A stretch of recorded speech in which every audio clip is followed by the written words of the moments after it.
Cras Conversa, Thiago Spikes aqui com quadrados. E esses quadrados possuem um desenho invisível e que você está vendo e que todos podem ver, porque estes não são meros quadrados comuns. Na verdade, são quadrados simples comuns e não tem nada demais neles. Mas existe sim um desenho invisível nesta lógica aqui que eu vou mostrar para vocês hoje. Acharam esquisito? Estão duvidando? Então fica comigo aqui que eu vou mostrar para vocês umas coisas bem interessantes a esse respeito que talvez vá ajudar você a entender um pouquinho melhor sobre como você desenha e constrói suas ideias para que as outras pessoas entendam o que você está representando. Se é a sua primeira vez aqui, então seja muito bem-vindo ao Cras Conversa Oficial. Eu sou o Thiago Spikes, sou desenhista, quadrinista e professor de artes. Eu dou aula há mais de 10 anos, tenho meu curso de desenho no comodesenhar.net. Me segue nas outras redes sociais, conhece a minha loja virtual, a editoracras.com.br, e lá você pode conferir também alguns quadrinhos de minha autoria e da minha equipe aqui. Nós enviamos para todo o Brasil. Muito bem, o desenho invisível, mas que todo mundo vê. Isso pode parecer uma coisa muito esquisita, porque pressupõe-se que se algo é invisível é porque absolutamente ninguém pode ver. Então, por que você vai inventar um nome para alguma coisa que ninguém vê, não é mesmo? Afinal de contas, a gente cria significados e ideias para coisas quando nós todos a percebemos e as pessoas como um todo também conseguem percebê-las a partir de uma conscientização coletiva sobre algo. Então, se algo é invisível, então não teria por que criar uma palavra sobre algo que não tem como ninguém perceber, certo? Não! O termo invisível significa que é algo que nós não podemos meramente enxergar com os nossos olhos. Só que ser invisível não significa que não existe, ou até mesmo que não pode ser percebido ou utilizado. Embora nossos olhos captem uma gama bastante ampla de cores e angulações e variações, é sabido que existem comprimentos de onda de luzes que nós não enxergamos com os nossos olhos, mas nós sabemos que eles existem, como os raios infravermelhos e os famosos ultravioleta. Se você for na praia meio-dia, num dia nublado, e você vai olhar e falar, pra que passar bronzeador, né? Não tem sol, vou lá tomar um banho de sol e voltar branquinho. Aí você volta parecendo um pimentão. Porque o que te queimou foi os raios que você não enxerga, ou seja, invisíveis. Mas eles estão lá. Portanto, o termo invisível não quer dizer inexistente, e menos ainda que eles não possam ter algum efeito ou função, ou até mesmo que possam ser percebidos de forma coletiva. Ok, estamos falando aqui então de um desenho invisível. O desenho é uma forma de comunicação estritamente visual, embora você faça uso do tato ou de ferramentas para você construir uma certa imagem, a maneira como isso se comunica com você ou cria uma mensagem a outra pessoa é algo que é estritamente visual. Registros das pinturas rupestres, por exemplo, mostram um pouco do nosso cotidiano e de como as primeiras civilizações humanas se organizavam. O que é sabido é que essa forma de comunicação perdurou durante séculos e permitiu que nós aqui tivéssemos um pouco de contato do que talvez os nossos antepassados quisessem comunicar com a gente. O desenho tem a capacidade de sobreviver ao tempo. Perduram durante tanto tempo porque nós somos universalmente capazes de perceber em imagens, mensagens, significados, ideias, formas e uma infinidade de outras coisas. Digamos que se você observasse um desenho unicamente do ponto de vista pragmático do que ele é de fato, você não veria nada além de tinta no papel. Aí é que está uma das mágicas do desenho e é o que torna a prática do desenho muito interessante, porque você pode transmitir ideias bem objetivas, como pintar um quadro de natureza morta, como fazer um retrato de alguém. Você pode representar a realidade com absoluta perfeição, manuseando os instrumentos e dominando as técnicas necessárias para fazer isso. No entanto, o desenho é muito mais do que isso. Você pode até mesmo criar significados e coisas que não são necessariamente materializáveis ou representativas, figurativas do mundo real.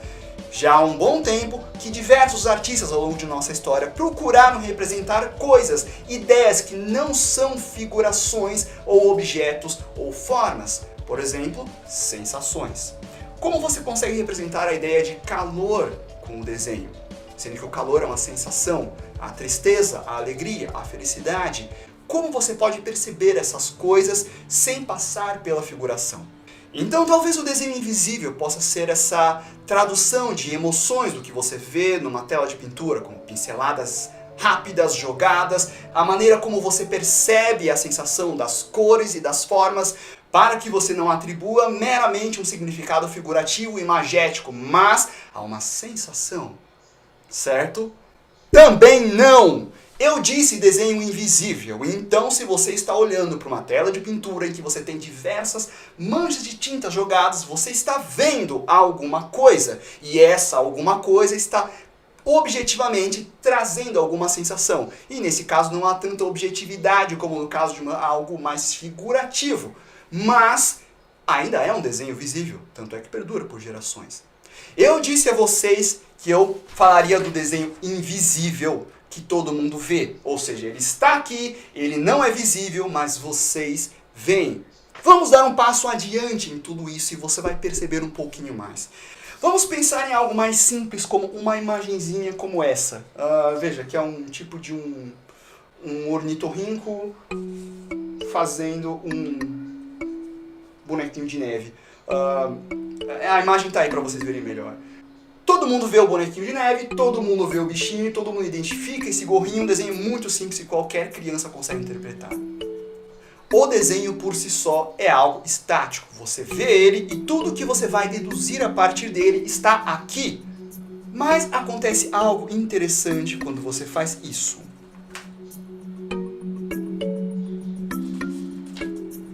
Dois desenhos, duas figuras, justapostas uma ao lado da outra. Observando apenas a segunda figura, ou segundo quadro, você vê um gorrinho e um monte de neve. Se você observar somente este desenho isolado, talvez você tenha pensado que uma criança pode ter perdido esse gorrinho, você vai tirar deduções unicamente baseadas no que você está enxergando neste desenho. No entanto, algo a mais acontece quando você pega duas imagens e as coloca desta maneira, em sequência, separadas por quadros. Vocês conseguem ver o que é? Bem-vindo ao mundo da arte sequencial! Termo designado por Will Eisner em 1985 no seu livro Quadrinhos e Arte Sequencial. Eisner era um quadrinista que defendia fortemente que os quadrinhos pudessem ser entendidos como forma de arte, justamente porque ele possui algumas características bastante próprias, distintas e tipos estáveis o bastante para que você consiga classificá-lo como uma linguagem e não apenas entretenimento de pessoas burras. Sim, já foi assim.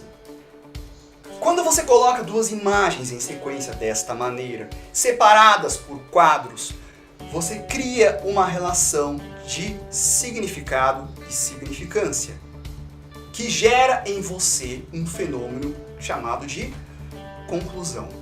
Figuras estáticas são uma coisa, mas quando você as coloca uma ao lado da outra, você automaticamente tende a perceber uma relação entre elas e algo acontece neste espaço aqui. Neste especificamente. Sim, aqui. Nesse espacinho em branco aqui. Este espacinho em branco que existe entre esses quadros não tem apenas uma função de organizar a maneira como algo é contado, representado. Ele faz com que você, ao observar uma imagem como essa, construa uma percepção de significado e tire a conclusão do que deve ter acontecido entre um quadro e outro. Digamos que, ao você observar uma sequência como essa, todo mundo aqui consegue ver e entender o que aconteceu com o pobre do ornitorrinco. O bonequinho desabou em cima dele, certo? Só que em momento algum é mostrado o boneco caindo e despencando em cima dele. E nenhum de vocês sequer teve dúvida de que foi isso que aconteceu aqui. E o que é engraçado Todos vocês, com certeza, tiraram a mesma conclusão desta sequência. Se você olhar para essa imagem sozinha, você facilmente poderia pensar que é apenas um gorrinho jogado, ou que é um montinho de neve ou qualquer outra coisa. Você não imaginaria necessariamente um ornitorrinco montando um boneco de neve, e nem mesmo o desastre do boneco virando sobre ele. Nem mesmo aqui você poderia prever que algo engraçado aconteceria. A ação do boneco tombando sobre ele aconteceu apenas quando você colocou estas duas imagens lado a lado. Mas talvez você esteja pensando que isso é uma coisa um tanto óbvia e simplificada, né? Apenas tirar uma conclusão de um movimento simples, sabe? Uma batida de beisebol, um soco no rosto de alguém. Qualquer idiota consegue perceber isso. Eu não estou muito convencido ainda disso tudo.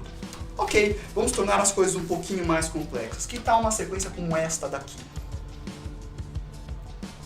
Temos aqui duas coisas bastante distintas. Uma moldura com um quadro, uma imagem de um casamento, estilhaços de vidro, aparentemente isso está no chão, e logo em seguida uma moça chorando.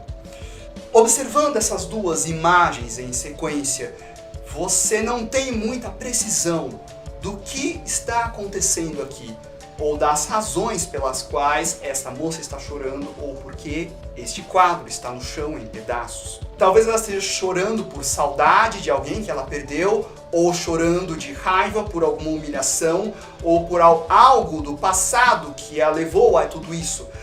Uma moldura em pedaços de uma imagem de um casamento, isso pode ter um significado muito profundo. Um casamento pressupõe uma vida, uma convivência, um relacionamento, uma história toda sendo contada. Em seguida, uma moça chorando. Isso mostra ainda algo mais, algo que aconteceu após esse momento. Ao olhar uma simples sequência como essa, você automaticamente se coloca na posição, talvez desta personagem, e passa a imaginar uma história de vida inteira que pode ter acontecido para que chegasse a esse sentimento de choro. E o espaço entre os quadros é o mesmo, uma faixa branca. Scott McCloud, desvendando os quadrinhos, explorou diferentes formas de você compreender essas passagens no tempo através de quadros e imagens justapostas. Essa, segundo McCloud, segundo Eisner, é uma das principais características das histórias em quadrinhos. A maneira como você induz a sua narrativa pela sequência de quadros e você faz com que o seu leitor tire conclusões de coisas que não estão ditas. E é claro que você, como artista, manipula quais imagens e momentos você vai representar a fim de criar um ritmo e uma fluência na sua história. McCloud foi além e conseguiu identificar 6 tipos de intervalações que mostram diferentes passagens no tempo e, consequentemente, exigem mais ou menos de conclusão ou significado e significância para a pessoa que interpreta uma imagem. A primeira delas é a que ele chamou de quadro a quadro, onde existe pouquíssima conclusão e pouquíssima variação. São coisas bastante simples que você pode perceber, pequenos momentos, pequenas diferenças, como uma mulher piscando, uma gota de água caindo, um passo de um inseto. O segundo tipo são sequências que ilustram o mesmo tema, mas você tem uma passagem de tempo um pouco maior, com um enfoque em algum tipo de ação. Algo muito semelhante com o que aconteceu com o nosso amiguinho aqui. Um mesmo tema, uma mesma passagem, mas uma ação acontecendo. O espaço entre os quadros representa um movimento, uma pancada, um salto, algo muito simples que não está dito, mas você enxerga a ação de um quadro para outro. A terceira é a tema, onde você ainda tem uma mesma temática, um mesmo ambiente, mas imagens diferentes sendo representadas, diferentes pessoas, diferentes ângulos do mesmo ambiente, em que exige da pessoa que está vendo quase uma visão cinematográfica e interativa com os elementos e as pessoas que estão presentes no mesmo espaço. O quarto tipo ele chamou de cena a cena. Aqui nós temos uma passagem de um tempo talvez maior, mais distante, em que você tem espaços distintos, momentos distintos. O mesmo intervalo pode representar 10 anos, 1 hora, alguns minutos, ou até mesmo momentos simultâneos em ambientes diferentes. quinto tipo eles chamam de aspecto. Aqui nós percebemos algum tipo de atmosfera, como se nossos olhos passassem por cima de objetos, de coisas, de eventos. Você tem uma passagem com um ar um pouco mais migratório.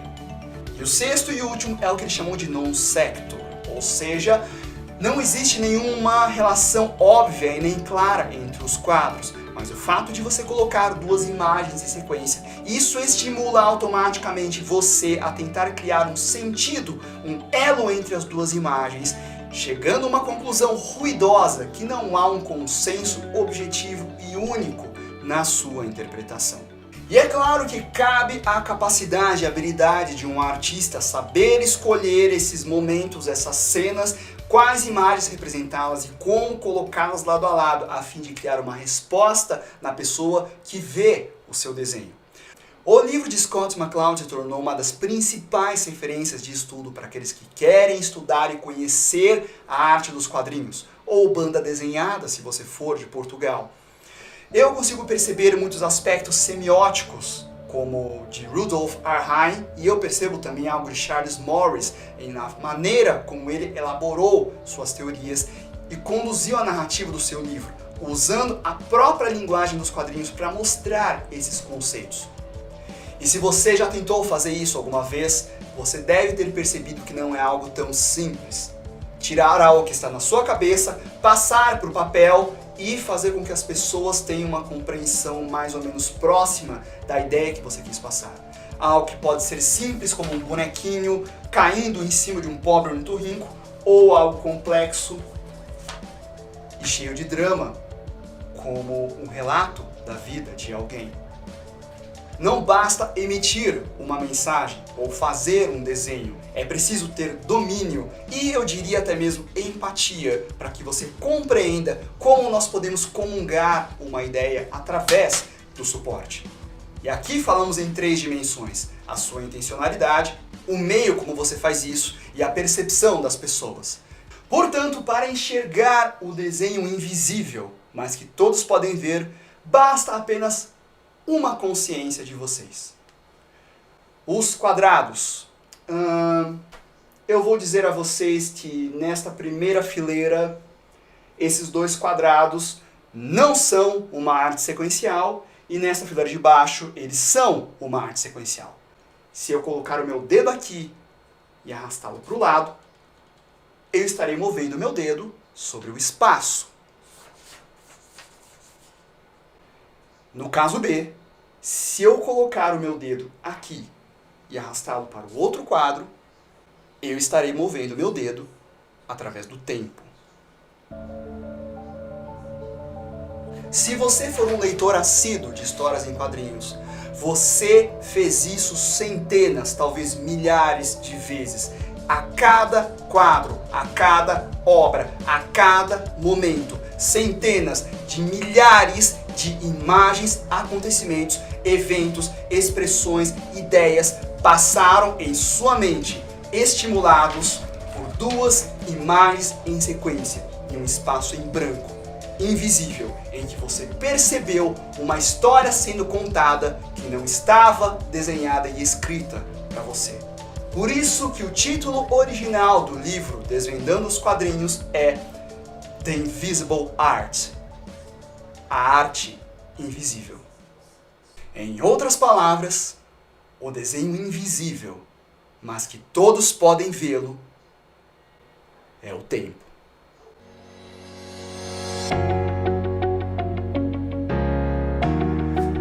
E então, estamos conversados.